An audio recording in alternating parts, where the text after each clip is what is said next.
It started as just another Saturday, ordinary and eventful. I kissed my wife goodbye as she slipped into her dress, laughing about how she'd probably be back by midnight. Just a small gathering, she said. Only close friends. One of those friends was Mark. He'd been around lately, invited to barbecues, game nights, always smiling a little too wide, lingering a little too long. I didn't think much of it. Not then. But midnight came and went. No texts. No calls. My phone stayed dark. By 2 a.m. my stomach was a knot of dread. I called once. Then again.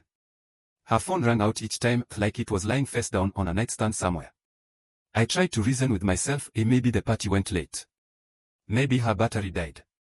But deep down, something cold had already taken root.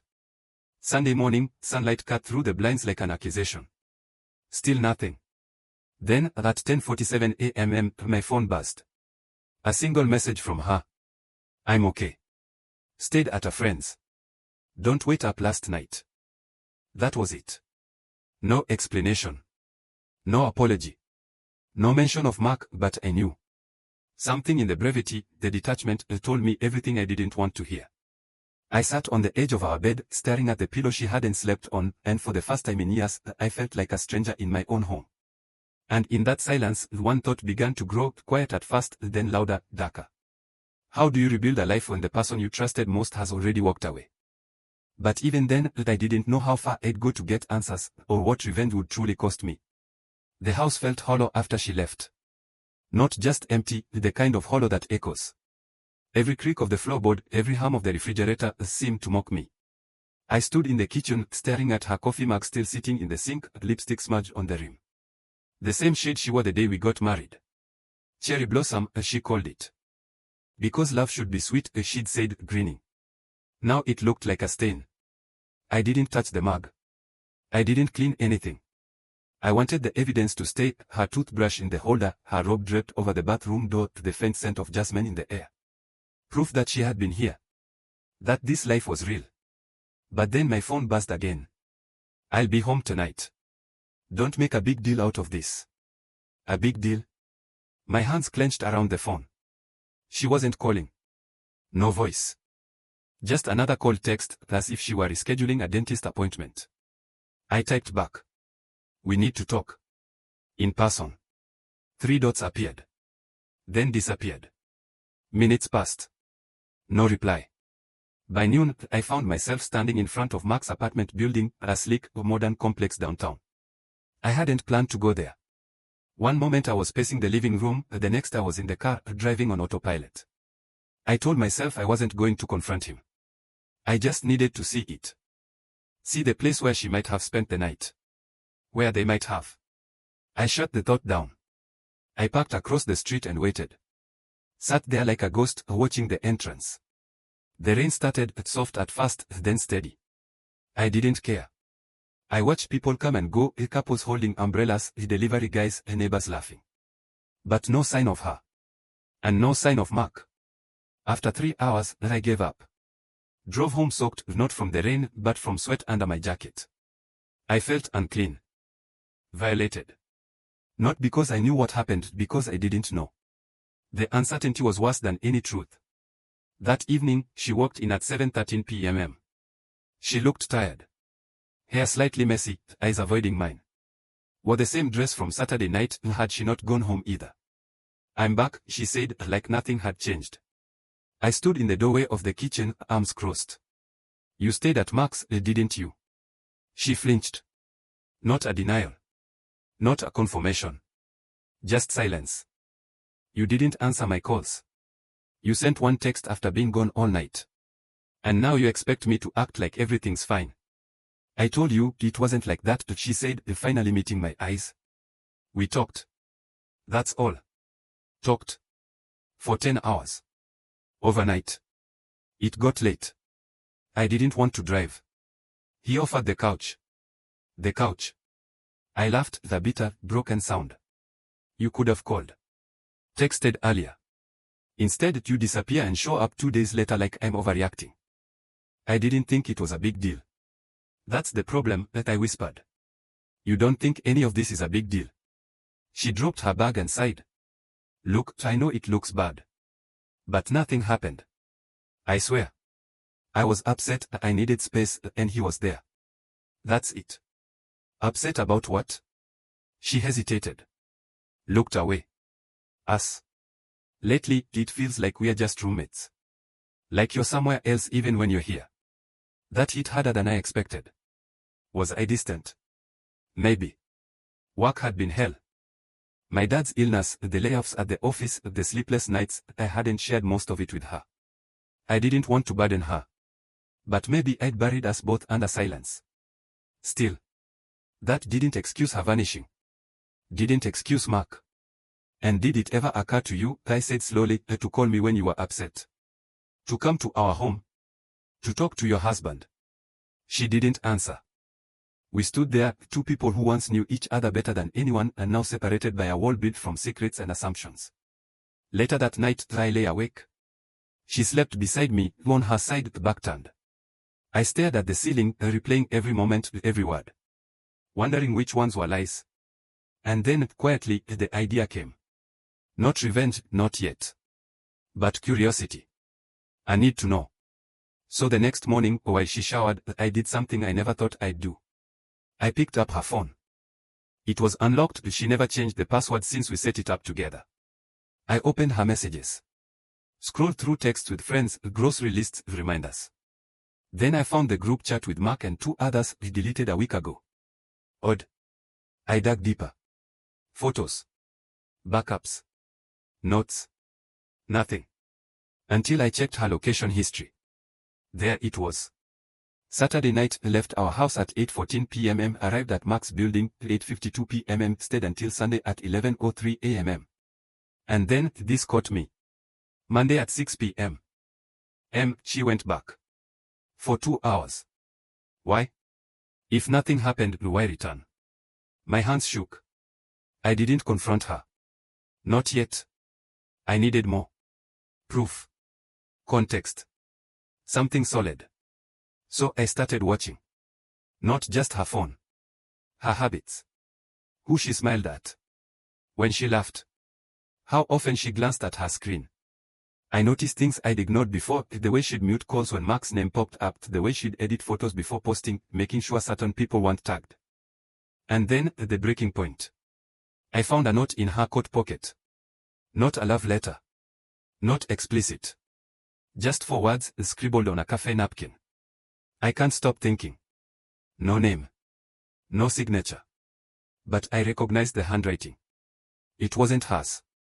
It was his. Something inside me cracked. That night, I didn't sleep. I sat in the garage, staring at the tools on the wall. Hammers. Wrenches. The tire iron. And I thought about what it would feel like if to break something. To make someone hurt the way I did. But then I thought of our wedding. Of her hand in mine. Of the promises we made. And I realized revenge wouldn't bring her back. It wouldn't fix us. It would only destroy what little was left. So instead of rage, I chose something else. I booked an appointment with a therapist. And I wrote her a letter, one I haven't given her yet. It starts like this. I don't know if we can fix this. But I know I can't live in the dark anymore. I left the letter on her pillow. Not hidden. Not dramatic. Just there, white envelope, my handwriting across the front, for Elena. I didn't watch her find it. I couldn't. Instead, I went for a run, one of the few things that still made sense when my mind wouldn't stop racing. Left at 6:47 a.m. before she usually woke. Came back at 7:58. The house was quiet. No shouting. No crying. No sound at all. The envelope was gone. My heart dropped. Had she read it? Thrown it away? Torn it up in anger? Or worse, laughed? All day, I watched her. But she gave nothing away. She made coffee. Checked emails. Kissed me goodbye before heading to work like it was any other Tuesday. Have a good one, she said, smiling faintly. I wanted to scream. You read it. I know you did. How can you act like nothing happened? But I stayed silent. Because the truth was, I didn't know what I'd done. That letter wasn't just about betrayal, it was a mirror. It named things I hadn't even admitted to myself. You weren't the only one who stopped trying, I'd written. I buried myself in work because I was scared of failing, scared of losing my father, scared of being a man who couldn't fix anything. So I disappeared. And when you reached out, I told myself you were imagining things. But you weren't. You felt me pulling away. And maybe Mark was just there when I wasn't. That was the hardest part to write. Not blaming her. Not painting myself as the innocent victim. But admitting that love doesn't die in one night. It erodes. Slowly. Quietly.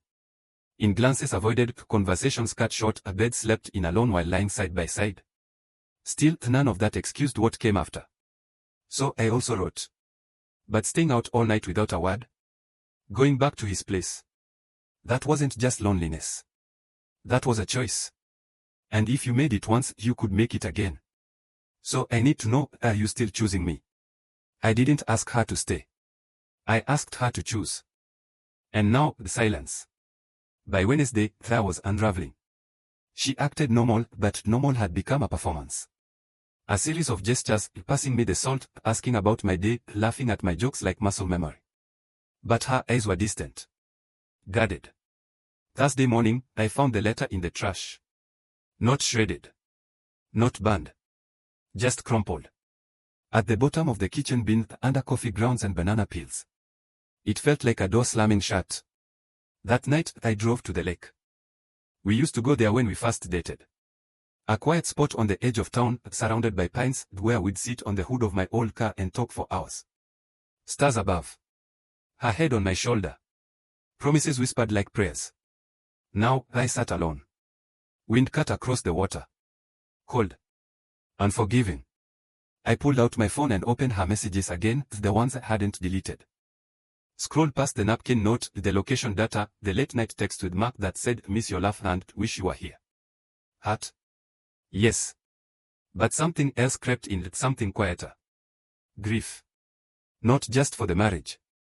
But for us. For the two people who once believed they'd weather anything. Who danced in the kitchen at midnight. Who held each other through miscarriages and job losses and funerals. Where did that us go? And then, I thought I hadn't allowed myself. What if she's hurting too? Not guilty. Maybe not even unfaithful in body. But lonely. Lost. Trying to feel seen. Was Mark really the problem? Or was he just a symptom? I thought about calling her. Texting, can we talk? Really talk? But fear stopped me. Fear that she'd say, it's over. Fear that she'd say, I don't love you anymore. Fear that she'd say nothing at all. Instead, I typed a different message, this time to Dr. Langston, my therapist. I think I'm ready to speak. But I'm terrified of what might come out. She replied within minutes. That's usually a sign you're going in the right direction. Friday afternoon, I walked into her office for the second time. Soft lighting. A vase of white lilies. Calm music playing faintly in the background. How are you? She asked. I sat down, hands clenched. I left her a letter. She threw it away. Dr. Langston nodded slowly. And how did that make you feel? Like I didn't matter. Like nothing I say reaches her. But you said you've been distant too. Yes, I admitted. But that doesn't mean she gets to check out. We are supposed to fight for each other. Do you think she's fighting? I paused. I don't know. She hasn't said a word since the letter. Acts like I'm invisible. And have you asked her how she's feeling? No. I'm too angry. Anger is easier than grief, she said gently. Easier than saying, I'm broken. I need help. Tears pricked my eyes. I miss her, I whispered. Even though she lied. Even though she hurt me, I miss my wife. That broke something open. For the next 40 minutes, I talked. Not about revenge. Not about Mark. But about us. About the slow drift. The nights I worked late to avoid talking. The way I stopped touching her, not out of hatred, but out of fear that if I held her, I'd break down. And her, how she started volunteering more, going out with friends, coming home late with stories I didn't believe. We weren't evil. We were just disconnected. And somewhere in that gap, someone else stepped in. After the session, I didn't feel fixed. But I felt lighter. Like I'd finally let someone see the mess inside. On Saturday, I baked her favorite lemon blueberry scones. No note. No grand gesture. Just placed them on the counter with a cup of tea. She stared at them when she walked in. You never bake, she said. I know. She picked up a scone. Took a small bite. It's good. Silence again. Then, softly, why did you throw away the letter? She froze. I didn't want to read it, so she said. Because if I did, I'd have to answer it. And I don't know what to say. My chest tightened. So you chose silence. I chose survival, she shot back, voice rising. You shut down, and every time I tried to pull you back, you pushed harder. I felt alone, Daniel. Alone in our bed, in our home, in our marriage. And when Mark listened, when he looked at me like I mattered, I hated myself for liking it. But I couldn't stop. Tears filled her eyes. I didn't sleep with him. I swear. But yes, I stayed the night. Yes, I went back. Because talking to him made me feel alive again. And I hate that I needed that. But I did. I stood there, stunned. This wasn't the confession I expected. Not cold. Not defiant. But raw. Full of shame and sorrow. And something else, regret. So what now? I asked, a voice barely above a whisper. She wiped her cheek. I don't know. I want to fix this. But I don't know if I believe you'll stay present.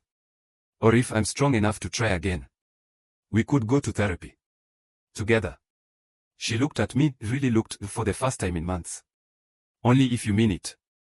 No disappearing. No silence. You show up. Every week. Every day. I'll try, I said. That's not good enough, she said. Say you will. I took a breath. I will show up. She nodded slowly. Then. I'll go with you. We didn't hug. Didn't kiss. But for the first time in weeks, the air between us changed. It wasn't hope. It was possibility. The office smelled like lavender and old books. Dr. Amara Shaw sat across from us in a sunlit room just off downtown, her posture calm, her voice warm but firm. A notepad rested on her lap, though she rarely wrote during sessions. Words are more important than notes, she told us over the phone when we scheduled the appointment. Elena sat beside me on the couch, close enough that our elbows almost touched, but worlds apart in every other way. She wore a cream-colored sweater, one I hadn't seen in years. Our anniversary outfit. Was it intentional? A peace offering? Or just coincidence? I didn't ask. Welcome, Dr. Shaw said, folding her hands. Before we begin, I want to make something clear, this space is not about blame. It's about understanding. If either of you comes here looking to win an argument, you lose something far more important, the chance to rebuild. Elena looked down. I stared at the rug. We are not here to win, I said. We're here because we don't know how to talk anymore. Dr. Shaw nodded. Then let's start there. Daniel, what made you decide to come? I swallowed. I found out my wife stayed overnight at another man's place. She didn't tell me. Not until days later. And when she did, she said nothing happened, but she went back. Twice. Elena flinched. And how did that make you feel? Dr. Shaw asked. Like I was a rest, I said. My voice cracked. Like I didn't matter. Like I could disappear and no one would notice, not even the woman who promised to love me forever. Elena turned to me, eyes glistening. That's not true. Then why didn't you call? I asked, turning to her now. Why leave me guessing? Why make me dig through your phone like a criminal? Because I was ashamed, she snapped, then caught herself, breathing deeply. I felt guilty the second I walked into his apartment. But by then, it was too late. I couldn't undo it. So I froze. I thought if I didn't say anything, maybe it wouldn't be real. It was real, I said quietly. You were there. Yes, she whispered. But not in the way you think. Dr. Shaw gently stepped in. Elena, can you help him understand what did happen that night? She exhaled slowly, wrapping her fingers around her wrist, a nervous habit I hadn't seen since her mother's funeral. I went to Max because I needed to breathe as she began. Daniel had been working 80-hour weeks. He barely spoke to me unless it was about bills or groceries. I tried talking about my anxiety, about wanting to start a family again, but he'd shut down. Change the subject. Say he was tired. I wanted to argue. To say I was tired, that my father was dying, that I was terrified of losing my job. But I stayed quiet. This wasn't the time. So when Mark invited me to coffee, just coffee, I said yes, she continued. And we talked. For hours. About art, about loss, about wanting to feel seen. And when it got late, he offered the couch. I should have said no. I know I should have. But I didn't want to go home to an empty house, to our empty marriage. It wasn't empty, I said. I was there. But you weren't present, she shot back, tears spilling now. You were grieving, yes. And I should have held you tighter. But you pushed me away every time I tried. So I started believing you didn't need me. That I was unnecessary. The word cut deeper than anger ever could. Unnecessary. After all we'd survived, infertility, her miscarriage, my layoff, her father's stroke, to hear that she felt invisible in our life together. It undid me. I didn't mean to make you feel that way, I said, voice breaking. I thought I was protecting you. From my pain. From my fear. I didn't want to drown you in it. And I needed to swim with you, she said softly. Not be left on the shore. Silence settled over the room like dust after an explosion. Dear. She waited a full minute before speaking. What I'm hearing is two people who loved each other deeply, but stopped trusting that love could hold their pain. So you both reached for something outside the marriage to feel whole again. Alena wiped her face. I never slept with him. I believe you, Dr. Shaw said. But fidelity isn't only about sex. It's about emotional honesty. Shared vulnerability. When one partner seeks comfort, validation, or identity elsewhere, especially repeatedly, it breaks trust. Even if no physical line is crossed. I looked at Alena. Why go back? She hesitated. The first time, I told myself it was closure. That I needed to tell him it couldn't happen again. But when I got there, he hugged me. Said he missed me. And for a second, I forgot how broken I was. I forgot I was married. I just felt wanted. My stomach twisted. And the second time. That was worse, she admitted. I went because I was fighting with you. You snapped at me about leaving dishes in the sink, small thing, stupid, but it felt like the final straw. Like you only saw my flaws. So I drove to Mark's. Didn't even text. Just showed up. Stayed 2 hours. Talked. Cried. Left before you even noticed I was gone. I hadn't noticed. I'd assumed she was at yoga. How long has this been going on? Dr. Shah asked. Months, Dalena said. Not meetings, just texts. Little things. Hope your day gets better. You're so strong. At first, it felt harmless. Like friendship. But it grew. And I didn't stop it. Dr. Shah turned to me. And how have you responded to all of this, Daniel? I clenched my jaw. I wanted to destroy him. Smash his car. Show up at his job. Send emails to his boss. I even looked up his sister online and thought about telling her what he was doing. Alena gasped. You didn't. No, I said. I didn't do any of it. Because I knew it wouldn't fix us. It would only destroy me. Dr. Shah leaned forward. That's significant. You felt rage, completely valid, but you chose not to act on it destructively. That shows strength. I don't feel strong, I said. I feel broken. You're not broken, she replied. You're wounded. There's a difference. Broken things can't heal. Wounded ones can, if they are tended to. Another silence. Then Alena spoke, barely above a whisper. I don't want to lose you. My breath caught. I hate what I did, she said. Not because of the rules, but because I betrayed us. The person I turned to wasn't Mark. It was the version of me that still felt alive. And I lost her somewhere along the way. With you. I reached for her hand. She let me take it. Our fingers intertwined, cold at first, then warming. We have to be honest about something, the Dr. Shaw said gently. Rebuilding trust won't happen in 1 session. Or 10. It will require daily choices. Vulnerability. Patience. And setbacks. We'll try it, I said. No, Elena corrected, squeezing my hand. We'll do it. Not try. Do. Dr. Shaw smiled faintly. Good. Then let's set some ground rules. She listed them slowly. No contact with Mark. Elena would delete his number, unfollow him, and all communication. Full transparency. Phones unlocked. Shared calendars. No secrets. Weekly check-ins.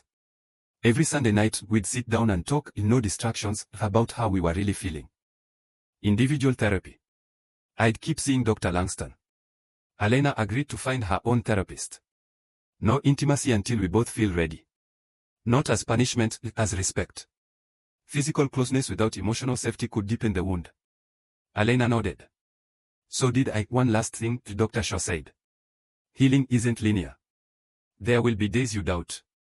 Days you want to walk away. But if you choose each other, truly choose, on those hard days, that's when love grows stronger than before. We left her office at 4:17 p.m. The sky had cleared. Sunlight dappled the sidewalk. We walked to the car in silence. But it wasn't the heavy silence of before. It was softer. Tired, but hopeful. When we got in, Elena turned to me. I'm scared, she said. Me too. What if we fail? Then at least we tried honestly, I said. Better than living a lie. She reached over and placed her hand on my chest, right over my heart. I remember this, she said. I used to fall asleep listening to it. Like a lullaby. I covered her hand with mine. We'll get it back, I whispered. It started with a notification. I didn't mean to see it. We were sitting on the couch 3 weeks after our first therapy session, a small victory, really. No screaming. No silence. Just us watching an old movie she loved, her head resting lightly on my shoulder. For the first time in months, it didn't feel forced. Then her phone lit up on the coffee table. Mark channel 9:14 p.m. So happy for you both. Wishing you nothing but peace. Below it, a link. I froze. Elena reached for her phone, but I was already picking it up. Don't, she said sharply. But I tapped the screen. It led to Mark's Instagram. There he was, smiling, arm around a woman in a white dress. The caption read, Found my person. Engaged at last. To the love of my life, yes, forever. The photo was taken at a mountain lodge. Snow-capped peaks behind them. Joy radiating from his face. And beneath it, comments poured in. Congrats. She's beautiful. You deserve happiness. My hands went cold. I looked at Elena. She wouldn't meet my eyes. You knew, I said. No, she whispered. I didn't. When? I saw it yesterday. And you didn't tell me. I didn't know how. So you let me find out like this? My voice rose. On a post meant to look noble. Wishing you peace? That's a knife disguised as kindness. It's not like that. Then what is it like, Elena? He's engaged. He moved on. And yet he still felt the need to message you. To publicly bless our marriage like he's some benevolent ghost. She stood up. I deleted his number. I haven't spoken to him. You have all my messages, check them. But he still has his life. His moments. I can't control that. But you could have warned me, I said, a heart slicing through me. You could have said, hey, Mark got engaged, it's weird, but I'm okay. Instead, I find out through a curated photo and a passive-aggressive comment like I'm part of his audience. She turned away. I was scared. Of what? That you'd look at me differently. Like I was still tied to him. Like I cared more than I should. And do you? She spun back. No. Daniel, I don't love him. I never did. What I felt was escape. A break from the pain here. But it wasn't real. It couldn't be. Because my heart, even when I ignored it, was still yours. I wanted to believe her. But the wound was fresh. Raw. Betrayal doesn't heal in 30 days. I grabbed my keys. Where are you going? She asked. I need air. Don't leave, she said, voice cracking. Not like this. Please. But I walked out. The door clicked shut behind me, soft, a final. I drove nowhere. No destination. No plan. Just motion. Rain began to fall, light at first, then heavy, blurring the windshield like tears. I pulled over near the edge of town, parked by the old railroad tracks where we used to walk on Sundays. Took out my phone. Scrolled through our shared photos. Her laughing in the kitchen, flower on her nose. Our trip to Big Sur, barefoot in the sand. The ultrasound image from our first pregnancy, faint heartbeat, infinite hope. And then, one from 6 months ago. Just her, sitting alone at the dining table, staring into her coffee. Dark circles under her eyes. Shoulders slumped. I hadn't noticed it then. Hadn't thought to ask. Now I saw it clearly. She had been calling for help. And I had been too broken to hear. My breath shuddered. Was I doing it again? Walking away when things got hard. Dr. Shaw's words echoed. Healing isn't linear. There will be days you want to walk away. But if you choose each other on those hard days, that's when love grows stronger than before. I typed a text. I'm sorry. I shouldn't have left. Sent it. No reply. I waited 10 minutes. 20. Then called. Straight to voicemail. A cold spike of fear shot through me. Had she left me? I started the car. Drove home fast, rain slashing the roads. The house was dark. Elena. I called. No answer. Her coat was gone. Her purse. The car. Gone. Panic surged. I checked her journal, the one she kept on her nightstand, which she'd said I could read during this rebuilding phase. Flipped through pages of therapy notes, grocery lists. Then found it. A single entry, written in pencil, smudged like she'd been crying. I thought I could do this. I really did. But every time I look at him, I see the man I failed. Every silence feels like judgment. And tonight, when he walked out, I felt it again, that I'm not enough. So I went to Mom's. I need space. Not from him. From the guilt. I love him. But I don't know how to be forgiven. I sank onto the bed. She hadn't run to Mark. She'd run to her mother. Not to escape the marriage, but to survive the weight of what she'd done.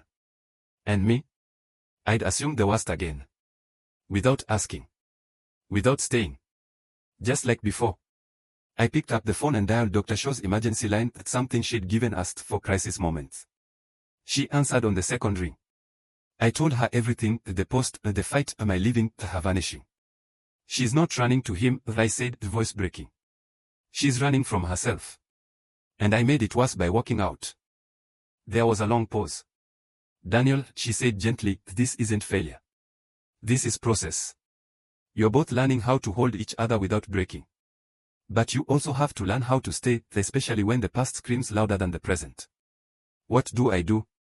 Go to her. Not to fix her. Not to demand answers. Go to say, I'm here. I'm scared too. But I'm not leaving. And if she needs space, then honor it. But let her know you'll be waiting. Love isn't possession. It's presence, if even from a distance. I hung up. Packed a small bag in her favorite sweater, she liked, the photo book from our wedding. Drove 2 hours through the storm to her mother's lakeside cottage. When arrived, the lights were on. I knocked. After a long moment, the door opened. Elena stood there, wrapped in a blanket, eyes red. You came, she whispered. I'm sorry I left, I said. I was hurt. But I shouldn't have abandoned you in it. She didn't hug me. Didn't cry. But she stepped aside. Let me in. We sat by the fireplace, the storm raging outside. I should have told you about the engagement, she said. I was ashamed. Like his moving on proved I meant nothing, and yet I still felt shaken by it. That scared me. Made me feel like I wasn't over it. Like maybe I never would be. You're allowed to feel complicated, I said. You don't have to be perfect to be worthy of forgiveness. I miss who I was before all this, she said softly. The woman who trusted herself. Who believed in us. I miss her too, I admitted. But maybe we're not losing her. Maybe we're becoming someone stronger. She looked at me. Do you really believe that? I'm trying to. Another silence. Then she reached for the photo book I'd brought. Flipped to a page, our first dance. We were so sure, she said. We still can be, I said. But differently. Not blind faith. And trust. She leaned her head against my shoulder. We didn't speak for a long time. Just sat. Breathing. Staying. The fire burned low. Rain still tapped against the windows like fingers testing the glass. Outside, the lake was dark, rippling under the storm's breath. Inside, Elena slept on the couch curled beneath a wool blanket, her breathing slow and even. I watched her. Not with suspicion. Not with anger. With awe. She had let me back in. After I left. After she ran. After all the ways we'd failed each other, she still opened the door. I pulled out my phone and checked the time, 1:17 a.m. Then, the call. Unknown number. I stepped outside, closing the door softly behind me. Hello. Daniel. A woman's voice, tired, clinical. This is Nurse Patel at Cedar Ridge Hospice. Your father took a turn tonight. He's stable for now, but we think you should come. My chest tightened. When? As soon as you can. He's asking for you. I'll leave now. I hung up and stared at the sky. No stars. Just clouds, heavy with rain. Elena stirred when I came back in. You're leaving? She asked, voice thick with sleep. My dad, I said. He's fading. They want me there. She sat up instantly. I'm coming with you. You don't have to. Yes, I do, she said, already pulling on her boots. This isn't just your grief. It's ours. If we are rebuilding, then we do it together, especially now. I didn't argue. 30 minutes later, we were on the road. She drove while I called my sister, who'd been staying at the hospice during the week. Mom had passed 2 years ago, so it was just us now, the three of us holding Dad's hands as his body gave out. He's been lucid off and on, my sister said. Earlier, he asked about you. Said he needed to say something. What? He wouldn't say. Just kept repeating to tell Danny I'm sorry. I closed my eyes. Sorry. For what? For being sick? For dying? For the distance between us these past few years? Or for something deeper? We arrived at 4:30 a.m. The hospice was quiet, soft lights, hushed voices, the scent of lavender and antiseptic. Dad lay in bed, small beneath the sheets, his breathing shallow, oxygen tube in his nose. But when he saw me, his eyes fluttered open. And he smiled. Hey, buddy, he whispered. I took his hand. Hey, Dad. He looked past me. So, Elena. You brought her, he said. Yes, I said. She's here. He nodded slowly. Good. Knew you'd find your way back. Tears stung my eyes. Elena knelt beside the bed. Hi, Mr. Carter. Elena, he said, squeezing her hand weakly. You always were the strong one. Don't let him push you away again. I won't, she said softly. And neither will he. Dad drifted in and out after that. But around 9 a.m., he woke suddenly, a clear-eyed, urgent. He gripped my wrist. Daniel. Listen. I leaned close. I'm sorry, he said. For how I raised you. Told you men don't cry. That pain makes you weak. I thought I was making you strong. But I taught you to hide. And when your mom died, I shut down. And you learned to do the same. I couldn't speak. I watched you pull away from Elena, he continued. So it happening, just like me and your mom. And I didn't stop you. Because I didn't know how. But son, love isn't silence. Love is showing up. Even when you're breaking. A tear rolled down his cheek. I don't want you to live my regrets. I broke. Sobbed into his shoulder, gripping his frail body like I could hold him here forever. I'm sorry too, Dad, I whispered. I should have been here more. Should have talked. Should have let her in. He patted my back. Now. You fix it now. Later that afternoon, he slipped into unconsciousness. We stayed. Held vigil. Elena never left my side. When the end came, a slow, quiet exhale at 8:22 p.m., she wrapped her arms around me and let me cry without words. We drove home 2 days later. Exhausted. Hollow. Changed. But not broken. That night, I stood in the shower, letting the water burn my skin, trying to wash off the weight of death, regret, and all the things left unsaid. The bathroom door opened. Alena stepped in, fully clothed, not caring about the water. She hugged me. Right there, under the spray. No words. Just her arms around me, her face pressed to my chest, her tears mixing with the water. I held her like I'd never held her before. Not as husband to wife. Not as angry man or guilty woman. But as two souls who had stared into the abyss of loss, of failure, of loneliness, and chosen to reach for each other anyway. Afterward, we dried off in silence. Got into bed. She turned to me. I love you, she said. I kissed her. Not urgently. Not desperately. Slowly. Like relearning a language. Our lips met, hesitant, tender. My hand cupped her face. Hers traced the scar on my shoulder from surgery years ago, a touch so gentle it made my throat ache. We didn't rush. No close tone, no fevered urgency. Just touch. Skin. Breath. She unbuttoned my shirt. I slid off her sweater. We moved like people remembering how to breathe. When we finally came together, it wasn't explosive. It was sacred. A whisper, not a shout. Afterward, she lay her head on my chest, listening to my heartbeat, the same rhythm she used to fall asleep to. I forgot how safe this felt, she murmured.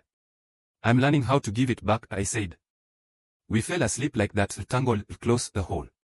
Morning light filled the bedroom. Alena was already awake, sitting by the window with a notebook. I joined her. What are you writing? I asked. She hesitated, then handed it to me. It was a list. Things I want now. To wake up without guilt. To laugh without remembering the silence. To feel loved, not because I earn it, but because I exist. To try for a baby. To believe we can be happy again. I looked up. You want to start a family? She nodded. I've wanted to for years. But after the miscarriage, I didn't know if I could survive another loss. And then, with everything falling apart, it felt impossible. And now I think maybe healing isn't just about fixing the past. Maybe it's about building something new. Something that doesn't carry the weight of what we lost. I took her hand. Are you sure?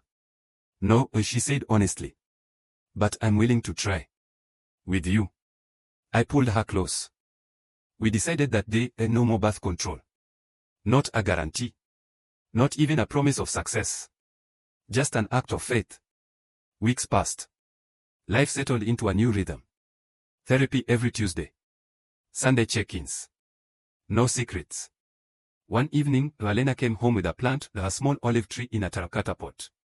Symbol of peace, she said, placing it in the center of the dining table. And resilience. Olives grow in poor soil. They survive drought. Fire. Still, they bear fruit. I smiled. Like us? Exactly like us. But healing isn't linear. One night, I woke to find her gone. Panic flared, not again, until I found her in the kitchen. Standing over the sink. Crying. I approached slowly. It's stupid, she said, wiping her face.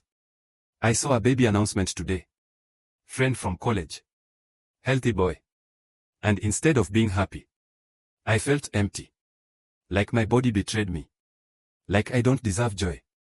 I wrapped my arms around her. You do, I said. And grief doesn't mean you're not ready. It means you care enough to hurt. She turned in my arms. What if we can't? We might not, I admitted. But we'll face it together. No hiding. No shutting down. That's the promise. She nodded. Then, on a rainy Thursday in April, she came home early. Her hands trembled. I knew before she spoke. She held up a test. 2 lines. I froze. Then dropped to my knees, forehead pressed to her stomach. Tears soaked her blouse. We're having a baby, I whispered. She laughed, half cried, half prayer. Yes, she said. We are. We told Dr. Shaw first. She smiled. Love isn't magic. It's daily courage. And you too, you've earned this. We told our families next. Mark sent a simple message. Congratulations. Truly. Wishing you both peace and a healthy child. I didn't reply. But I didn't block him either. Some wounds don't vanish. They just stop bleeding. At 6 months pregnant, Alena stood in front of the mirror, hands on her growing belly. I came up behind her, wrapped my arms around her. We made this, she said. We did, I said. And for the first time in years, I believed it, not just in the baby, but in us. Not perfect. Not untouched by pain. But real. Alive. Choosing each other every single day. On the night our daughter was born, I cut the cord with trembling hands. They placed her on Elena's chest, red-faced, screaming, perfect. What should we name her? Elena asked, tears streaming. I looked at them both, the women who had saved me without knowing it. Hope, I said. Her name is Hope. Elena smiled. And in that moment, I understood. Revenge destroys.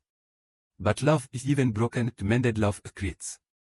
We didn't forget the night she stayed away. We carried it. Learn from it. Let it change us. Because sometimes, the deepest betrayals don't end a marriage. They become the foundation of a stronger one. The backyard is alive with light. Fairy lanterns dangle from the oak tree. Music hums softly, an old jazz record I found in my father's collection. The air smells of rosemary, grilled peaches, and wet grass after the afternoon rain. Hope, now 5 years old, runs barefoot through the lawn, chasing fireflies in her sundress, giggling like the world was made for joy. Elena watches her from the porch, sipping iced tea, her hair longer now, streaked with the fast silver threads I once feared would never come.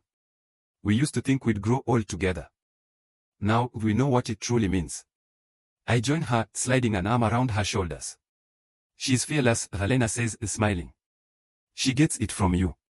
She leans into me. Remember when we thought we'd lose each other? I do. I remember the night she didn't come home. The crumpled letter in the trash. The storm at her mother's lake house. The hospice room where my father whispered his regrets. The bathroom floor where we held each other and cried over a positive test, afraid to believe. I remember, I say. And I'm grateful we didn't. She turns to me. Even after everything. Because of everything. We sit in silence as Hope catches a firefly in her hands, cupping it gently. Can I keep him, Daddy? She asks. For tonight, I say. But tomorrow, we let him go. He belongs to the sky. She nods seriously, as if this is the most important rule in the world. Later, after bedtime stories and goodnight kisses, Elena and I walk to the edge of the yard. The stars are clear. You ever think about him? She asks quietly. I know who she means. Sometimes, I admit. Not with anger anymore. Just sadness. For what almost broke us. For how close I came to choosing revenge instead of you. She takes my hand. I used to dream about that night. Over and over. Waking up terrified that you'd left for good. That I'd thrown away the best thing I ever had. But you didn't, I say. And neither did I. We weren't saved by grand gestures. We were saved by small choices. The decision to stay in therapy when we wanted to quit. The nights we talked instead of shut down. The morning she handed me her phone and said, check it. Always. The day I told her, I'm scared, instead of walking out. The 1,000 quiet ways we learn to love not perfectly, but presently. Dr. Shaw once told us. Trust isn't rebuilt in words. It's rebuilt in moments when one person reaches out and the other doesn't turn away. We became those moments. A few months ago, I found an old box in the attic. Inside, the napkin with Mark's handwriting, and I can't stop thinking. Elena's quote from that winter. My unread letter, smooth and refolded, clearly taken from the trash and kept. I didn't confront her. That night, over wine, I asked, why did you save it? She looked at me, eyes glistening. Because one day, I knew we'd look back. And I wanted proof that we fought for us. So I wrote a new letter. Not on paper. On our bedroom wall, painted in soft blue above the dresser. We stayed. No fanfare. No explanation. Just 3 words, the monument to survival. People ask us sometimes. How did you make it through? We don't tell them about the pain. Not at first. We tell them about the olive tree still thriving on the dining table. About Hope's laughter filling rooms that once echoed with silence. About Sunday mornings, tangled in sheets, talking about nothing and everything. And if they press, we say. Love doesn't survive because it's easy. It survives because 2 people decide, again and again, that it's worth fighting for. This isn't a story about revenge. It's a story about what happens when revenge is chosen and then released. I could have destroyed lives. Burned bridges. Made someone suffer. But suffering wouldn't have given me back my wife. Wouldn't have taught me how to listen. Wouldn't have led me to hold our daughter the first time she breathed. No. The deepest revenge wasn't violence. It was life. A life built not in spite of the wound, but because of what it taught us. We loved. We failed. We broke. We returned. And in the end, we didn't just survive. We bloomed.